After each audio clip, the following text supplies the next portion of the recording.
मन महसूस कर बिहारी जी महाराज के साथ भोजन करने बैठे और जब भोजन कर रहे थे तब महाराज जी ने सतगुरु महाराज को सारी बातें बता दी। आरंभ में क्या क्या हुआ, बिहारी जी और श्याम जी गए थे तो उन्होंने धन दे दिया था, फिर भी इनके मन में क्या था, किस तरह से बाल भाई ने चुगली की और आने पर भी मेरा प्रणाम स्वीकार नहीं करने दिया था।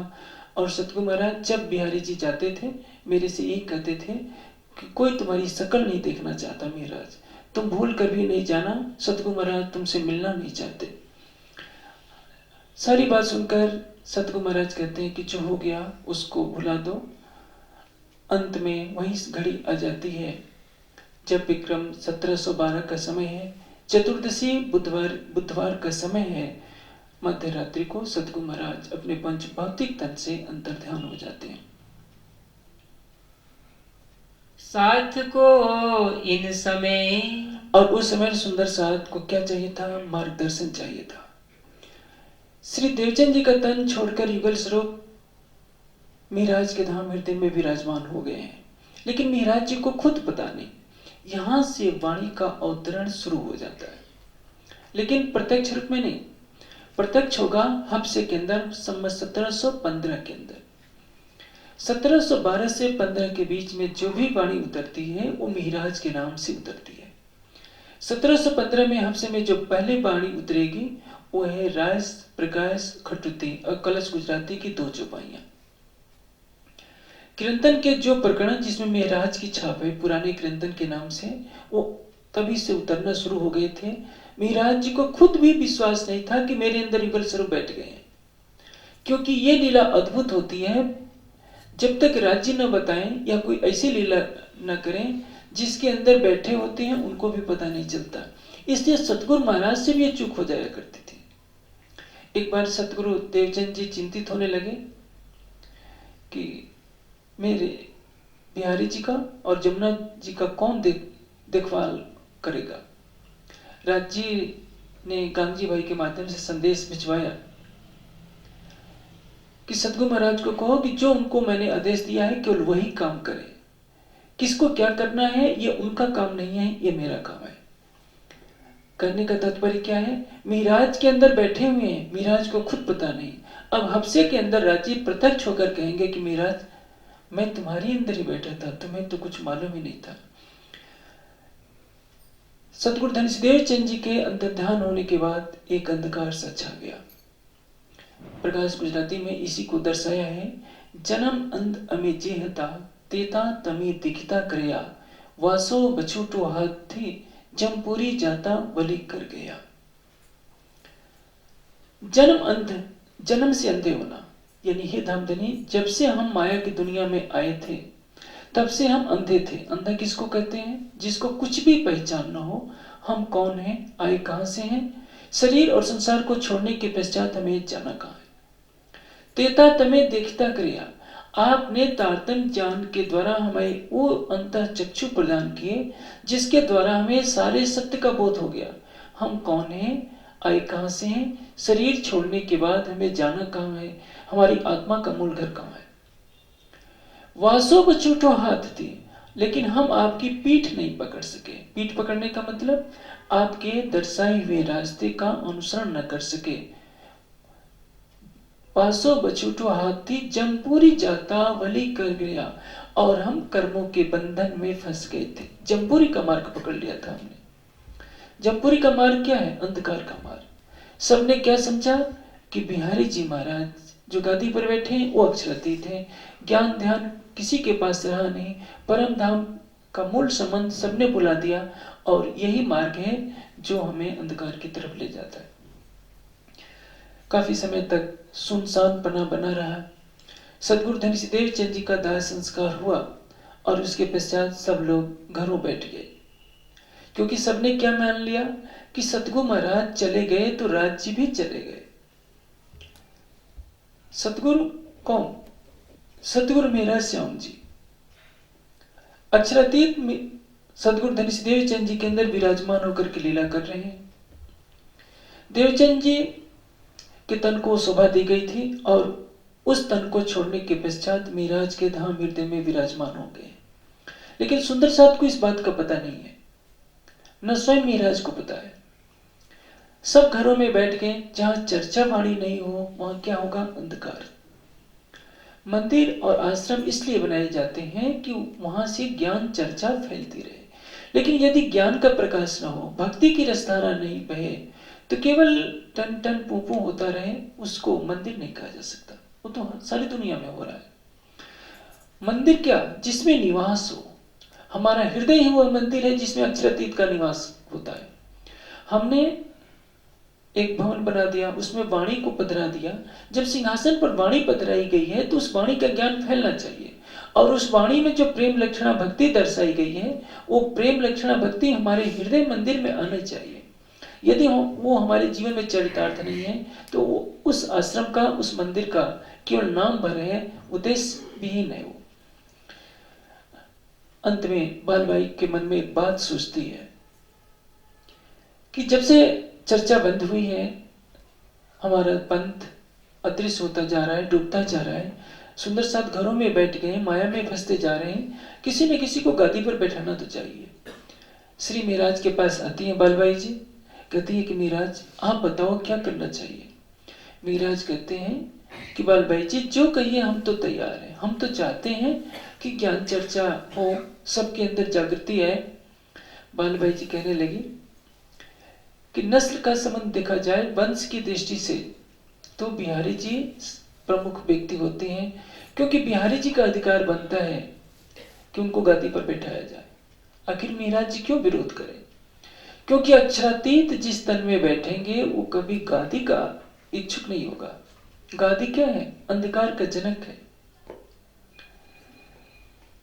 व्यक्तिवाद कभी भी पूर्णता को प्राप्त नहीं होता। कोई भी व्यक्ति सर्वांग पूर्ण नहीं हो सकता। पूर्ण तो एकमात्र पर ब्रह्म है। आज दुर्भाग्य है हमारा कि देवचंद जी और प्राणनाथ जी को आचार्यों की श्रेणी में खड़ा कर दिया जाता है।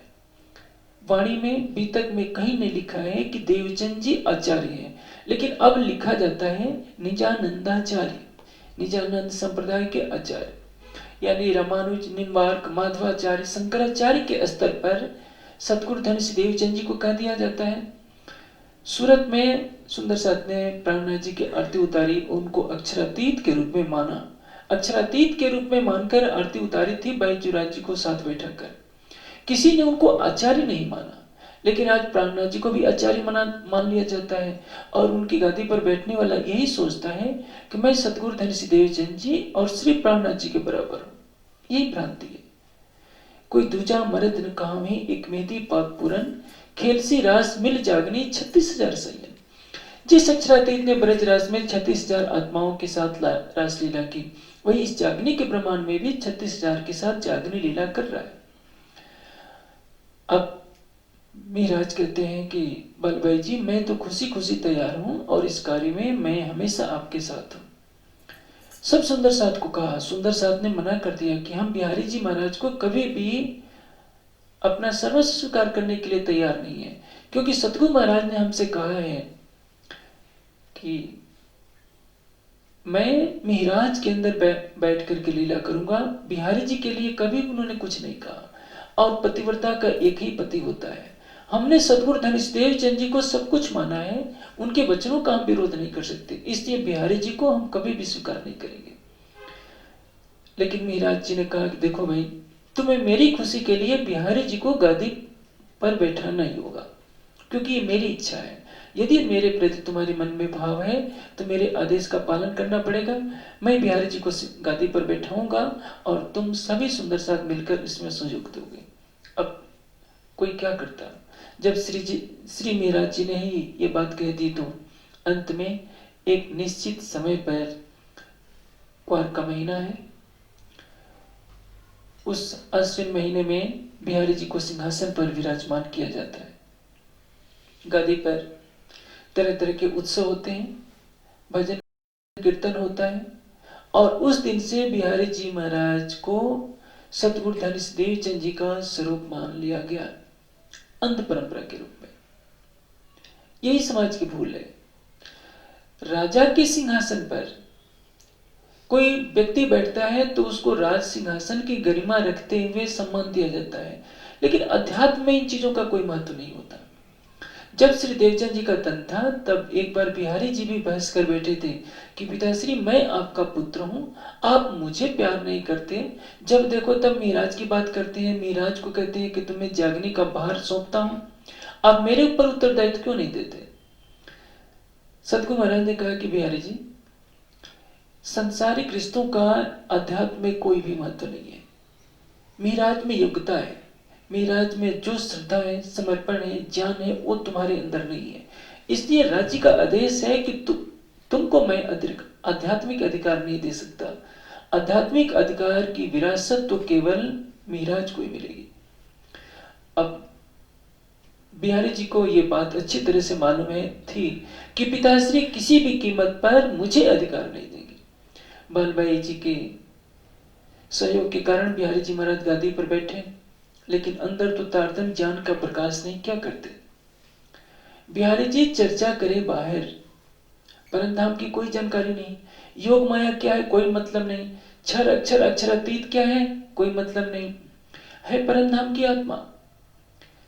सुंदर साथ से यही भूल हो जाती है। ये वाणी क्यों आई है? वाणी परमधाम की राह दिखाने के लिए आई है। इश्क का प्राण है इल्म, और इल्म का प्राण है इश्क। दोनों एक दूसरे के पूरक हैं, दोनों में चोली दामन का साथ है। प्रेम को हटा दीजिए तो ज्ञान शुष्क हो जाएगा। शुष्क ज्ञान कभी भी राज्य को दिला नहीं सकता। और केवल प्रेम ही प्रेम हो जाए, ज्ञान नहीं रहे तो क्या होगा? प्रेम अंधा हो जाएगा, उसको पता ही नहीं कि हमें प्रेम किससे करना है। एक बार एक बहन ने मुझसे पूछा, क्या मैं अपने पति को राज्य का दर्जा दे सकती हूँ? इस प्रश्न का क्या उत्तर दिया जाए? पति पति है, अक्षरातीत अक्षरातीत है। अक्षरातीत का स्थान कोई भी व्यक्ति नहीं ले सकता। संसारिक पति तो बूढ़ा होगा फिर मर जाएगा। संसारिक पति काम क्रोध मद लोभ से भरा हुआ, वो अक्षरातीत की जगह कैसे ले सकता है? लेकिन ये भावुकता कब होती है? जब वाणी का प्रकाश नहीं होता है तो। और यदि हृदय में प्रेम की रसधारा न हो तो वाणी के शब्दों को रट्टा लगाकर के व्यक्ति शुष्क ज्ञान में फंस जाता है। प्रेम, विरह और चितवनी से कोसों दूर हो जाता है। दोनों अधूरापन है। एक पक्षी के दो पंख होते हैं, दायां पंख या बायां पंख, दोनों काट दीजिए वो उड़ान नहीं भर सकता। इसलिए दोनों का मेल ही राज्य को दिल प्राप्त कराता है। हमें ज्ञान के पंख लगाकर ईमान पर खड़ा होना है और प्रेम के पंख लगाकर अक्षरातीत को दिल में बसाना है। बिहारी जी में दोनों नहीं है, न ज्ञान है न प्रेम है। ज्ञान न होने से दिशा निर्देश हो नहीं पाता, मनुष्य भटक जाता है परम धाम की आत्मा। बिहारी जी महाराज के अंदर, बिहारी जी यामे वासना रतनबाई परम धाम की आत्मा होते हुए भी कभी एक दिन बैठकर सतगुरु महाराज अपने पिताश्री के चरणों में बैठकर चर्चा नहीं सुने। क्योंकि लाड में क्या होता है? बच्चा बिगड़ जाता है। लाड होना चाहिए अंदर से, ऊपर से नहीं। गांधी भाई ने इतना दुलार दे दिया कि उसी दुलार में बिहारी जी महाराज भटक गए। हाँ, जमुनाबाई अटूट श्रद्धा के साथ अंतिम समय तक श्री जी के चरणों में रही, पन्ना जी में, और अपने बेटे छबेल दास को सौंप दिया था। छबेल दास जी ने पानी पिलाने की सेवा ली और पानी पिलाते पिलाते तन छोड़ा। जमुनाबाई के अंदर भी परम धाम की आत्मा, छबेल दास जी के अंदर भी परम धाम की आत्मा। लेकिन जिसने श्रद्धा की दौलत ली, समर्पण की दौलत ली, उसने बाजी मार ली। जिसने ज्ञान को ठुकरा दिया, श्रद्धा समर्पण को ठुकरा दिया, प्रेम को ठुकरा दिया, उससे बड़ा गरीब इस दुनिया में कोई नहीं है। सोने चांदी की दौलत को पाने वाला धनवान नहीं होता। सबसे बड़ा धनवान वो है जिसके पास ज्ञान रूपी धन है। सारे धन नष्ट हो जाएंगे लेकिन इस धन को कोई नष्ट नहीं कर सकता। शरीर छोड़ने के बाद भी ये ज्ञान रूपी धन बना रहता है। प्रेम, समर्पण, शील, संतोष, ये अखंड संपदा है। और जिसने इस धन को प्राप्त कर लिया, उससे बड़ा भाग्यशाली कोई भी नहीं होता।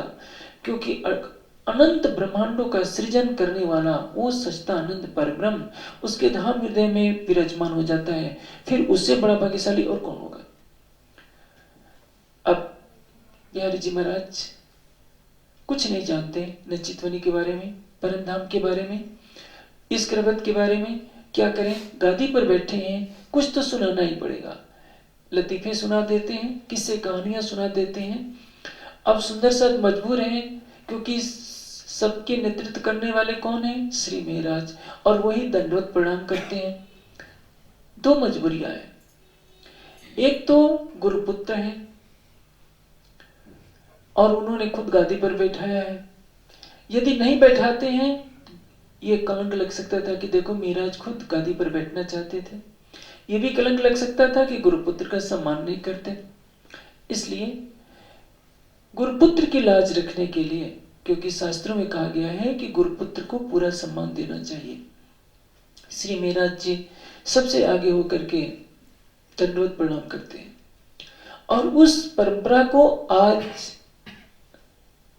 गांठ बांध दिया गया है। आज यही कहा जाता है कि जब श्री महाराज जी बिहारी जी को साष्टांग प्रणाम करते थे, तो आज सारे समाज को मानना पड़ेगा। प्रश्न ये है कि क्या गादी परंपरा हमारे समाज की मान्य चीज है? ये थी नहीं, अब बनाई गई है। सिंहासन पर श्री जी के अंतर्धान होने के पश्चात न तो लालदास जी को बैठाया गया, न छत्रसाल जी को बैठाया गया, वाणी को पधराया गया। इसलिए वाणी का कथन अंतिम कथन है। आज वाणी के कथन को हटा दिया जाता है और व्यक्ति के कथन को महत्वपूर्ण बना दिया जाता है, जो ट्रस्ट के कुछ सदस्यों की कृपा से उस गादी पर विराजमान होते हैं। यहीं से समाज का पतन शुरू हो जाता है। सबका निर्देश करने वाले कौन है? एक अक्षरातीत, जो सबके धाम हृदय में विराजमान है और वाणी के अंदर अपने ज्ञानमय स्वरूप से 14 किताबों के रूप में विद्यमान है। इसलिए वाणी कहती है, हक बैठे इन इलम में तो दिल अर्श हुआ रोशन।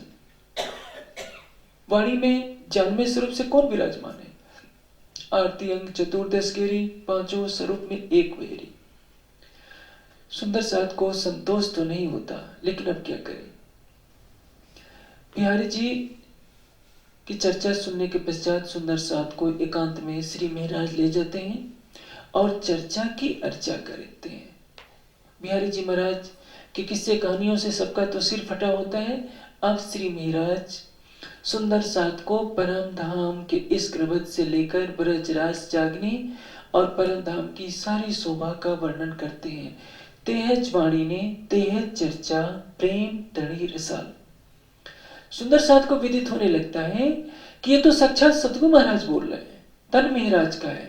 इसमें तो वही आवाज आ रही है जो कभी सतगुरु महाराज के मुखारविंद से हुआ करती थी। अब सुंदर साथ को पहचान होने लगती है और महाराज क्या करते हैं, तहां बस्तर वर्णन होने लगा, तहां धाम की चितवनी करत हैं सबको। श्री महाराज सुंदर साथ को चर्चा सुनाते हैं और 4:30 बजे सब सुंदर साथ को परम धाम की चितवनी कराते हैं। किस लिए? बिना चितवनी किए किसी की आत्मा जागृत नहीं हो सकती। आज हमारे समाज में चितवनी का ही लोप हो चुका है। जब तक जिस ज्ञान को आप ग्रहण कर रहे हैं, परम धाम 25 पक्ष हमारा ऐसा है, अष्टपहर की लीला ऐसी है, सागर श्रृंगार में राजी श्यामा जी का श्रृंगार याद कर लेते हैं, पढ़ते हैं, बहस का मुद्दा बनाते हैं और उस स्वरूप को दिल में बसाए ही नहीं, तो फिर हमारी आत्मा जागृत कैसे हो सकती है।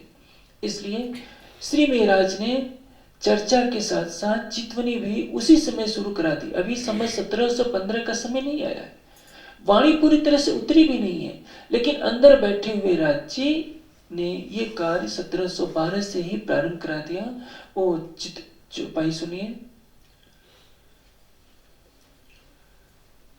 साथ के आगे खोलने, अब सुंदर साथ के आगे परम धाम के रहस्यों को खोलते हैं। सेवा करूं शयन की, सब सुंदर साथ की सेवा करें। धाम चितवनी धाम की करते हैं सबको, ता चितवनी धाम की। वहां सब सुंदर साथ क्या करते हैं? परम धाम की चितवनी करते हैं।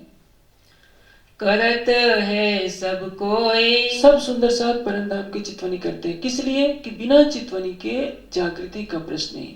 आज सारे समाज में क्या हो रहा है, कहीं जाकर के देखो तो तारतम का जप हो रहा है, माला पकड़ा दिया जाता है, एक इतनी बार इतने लाख तारतम का पाठ हो रहा है।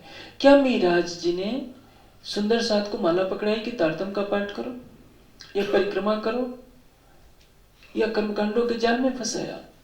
जो रास्ता सदगुरु धनसिदेव चंद जी ने दिखाया, श्री प्राणनाथ जी ने दिखाया, वो रास्ता आज समाज नहीं चल रहा है। सदगुरु धनसिदेव चंद जी की जागनी लीला में भी देखेंगे, वो भी प्रतिदिन राज्य श्यामा जी के वस्त्र और आभूषणों का वर्णन करते हैं, सबको परम धाम की चितवनी के लिए कहते हैं। और अभी शुरुआत ही हुई है। अभी बिहारी जी महाराज गादी पर बैठे हैं, अभी हफ्से में अभी नहीं गए, सुंदर साथ को अभी पूरी तरह से पता भी नहीं चला और चितवनी का कार्य शुरू हो गया। चितवनी हमारी जागनी का प्रथम और अंतिम सोपान है।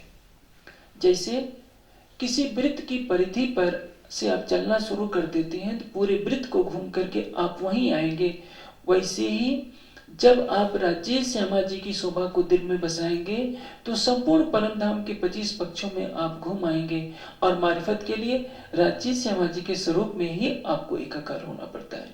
इसलिए चितवनी से अलग होकर कोई ये सोचता है कि हमने ढोलके पीट ली, हमने गा बजा लिया, हमने खूब नाच कूद लिया, माला का जप कर लिया और हमारी आत्मा जागृत हो जाएगी, तो वो अपने को धोखा कर रहा है।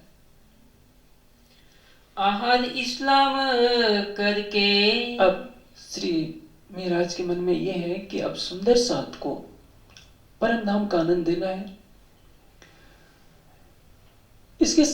इसलिए सोचते हैं कि किसी को घर जाना ना पड़े, क्योंकि बिहारी जी महाराज ने एक नियम बना दिया था कि शाम सुबह दोनों वक्त दर्शन के लिए आना है।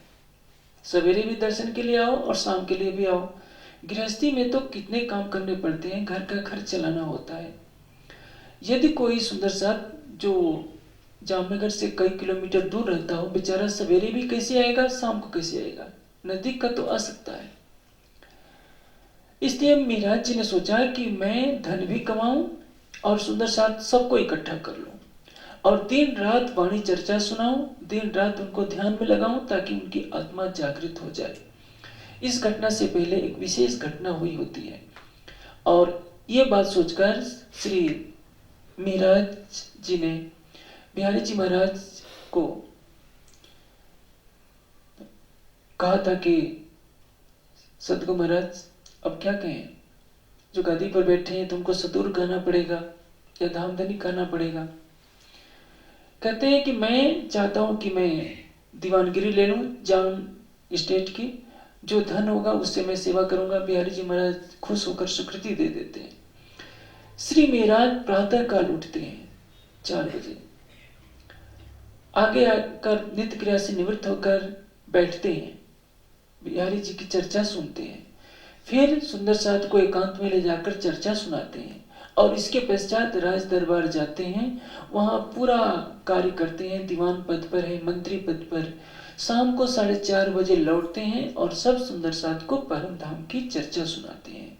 सवेरे से लेकर रात्रि तक किस लिए कर रहे हैं कि सबकी आत्मा जागृत हो जाए। जिस तन में अक्षरातीत की बैठक होगी वो कोमल गादियों पर बैठने के लिए नहीं होगा। क्रांति कहां से होती है? क्रांति में पुरुषार्थ चाहिए, क्रांति में समर्पण चाहिए, श्रद्धा चाहिए, संसार का कल्याण करने की भावना चाहिए। समाज में गौतम बुद्ध ने क्रांति की, शंकराचार्य ने क्रांति की, दयानंद ने क्रांति की। ये एक दिन भी शांति से कभी बैठे नहीं। शंकराचार्य आज केरला में है तो कुछ महीने के बाद असम में, कुछ महीने के बाद हिमालय, पूरे देश घूमते रहे। 16 साल की उम्र में संन्यास लिया और 32 साल तक की उम्र में 16 सालों के अंदर सारे देश को एक झंडे के नीचे ला दिया। बुद्ध शरीर छोड़ने के दिन तक चलते ही रहे। 80 साल की उम्र, 72 साल की उम्र है, 80 साल की उम्र में उन्होंने शरीर छोड़ा, 72 साल की अवस्था में महावीर स्वामी ने शरीर छोड़ा। 80 साल की अवस्था में गौतम बुद्ध चलते ही रहे, कोई उनको भिक्षा देने को राजी नहीं है। लेकिन बुद्ध ने क्रांति कर दिखाई अपने प्रेम से, अपनी सहनशीलता से। कोई गाली दे रहा है, मौन है, चेहरा निर्विकार, क्योंकि उस अवस्था में पहुंच गए हैं जिसमें कोई भी विकार उनके पास फटक नहीं सकता। आज हमारे पास गौतम बुद्ध जैसी सहनशीलता नहीं है, तप नहीं है। हम सुंदर साथ को राज्य ने कितनी छूट दे रखी है इसका एहसास हमको स्वयं नहीं है।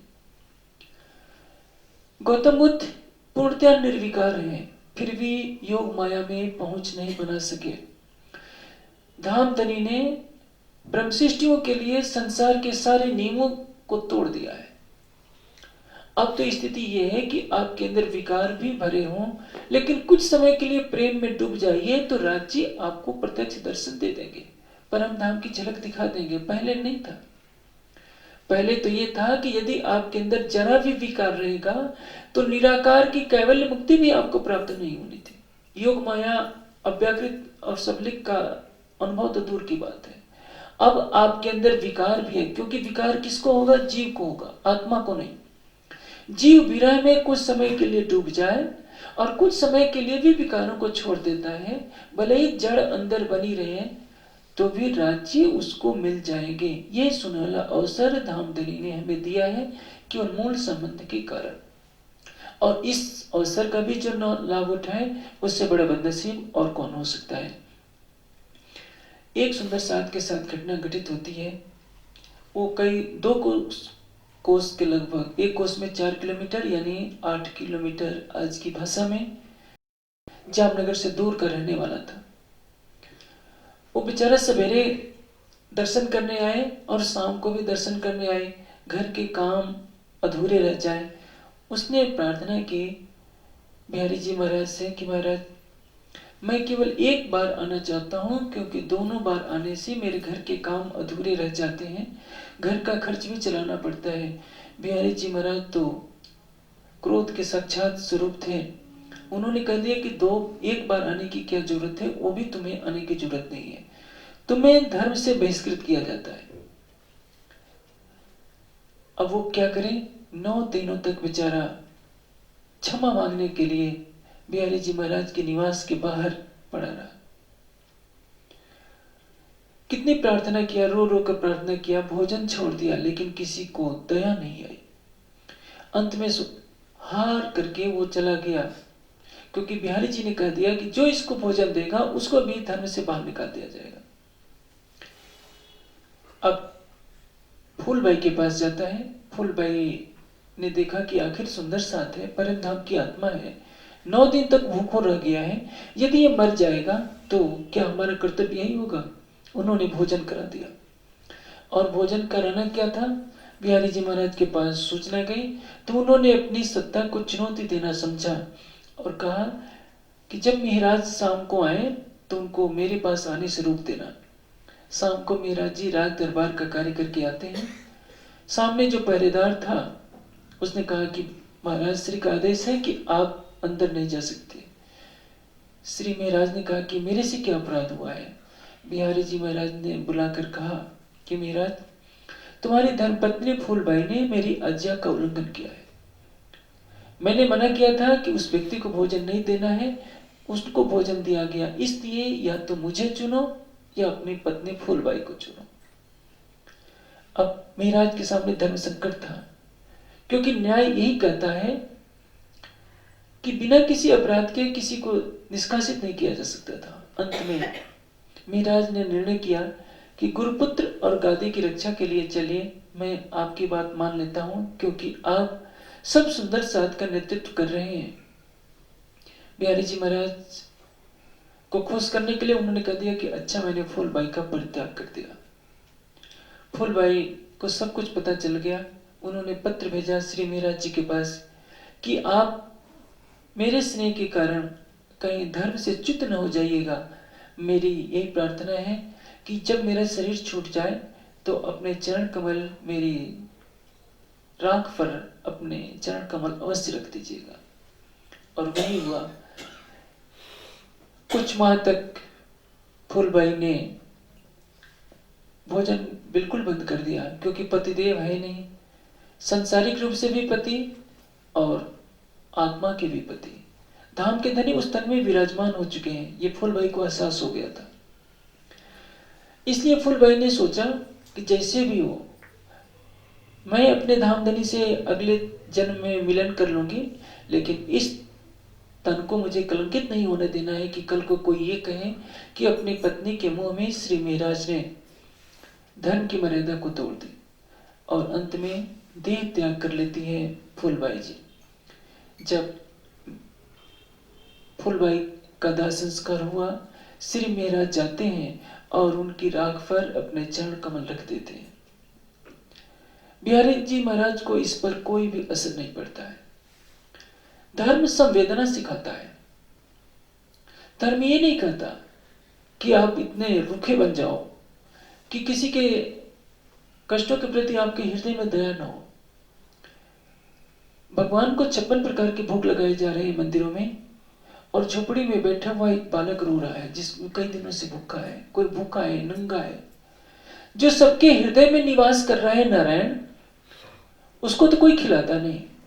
और पत्थर की मूर्ति खाना नहीं चाहती, उसको जबरन उसके सामने 56 प्रकार के भोग रखे जाते हैं, क्योंकि वो भोग खाने वाला कौन है? पंडित, पुजारी और महंत। उस परमात्मा को खिलाने के नाम पर पशुओं को काटा जाता है, चाहे हिंदू हो चाहे मुसलमान। मुसलमान भी अल्लाह ताला को खुश करने के लिए कुर्बानी देते हैं पशुओं की। ऊंट को काटते हैं, गाय को काटते हैं, सारे प्राणी को काटते हैं। क्या खुदा पशुओं का मांस खाता है? हिंदुओं से पूछा जाए, तुम देवी देवताओं को इतने पशुओं की हत्या करती हो, चाहे कामाख्या का मंदिर हो चाहे काली माता का मंदिर हो, क्या माता ये कहती है कि पशुओं की लाला कर गर्दन मुझे काटा जाए? भैरव देवता का मंदिर होता है, वहां पशुओं की बलि दी जाती है, वहां शराब चढ़ाई जाती है। ये धर्म नहीं है, धर्म के नाम पर होने वाला अत्याचार है। और जब तक ज्ञान का प्रकाश नहीं होता है, तब तक धर्म के नाम पर परमात्मा की ओट में ऐसे ही पाप कर्म किए जाते हैं।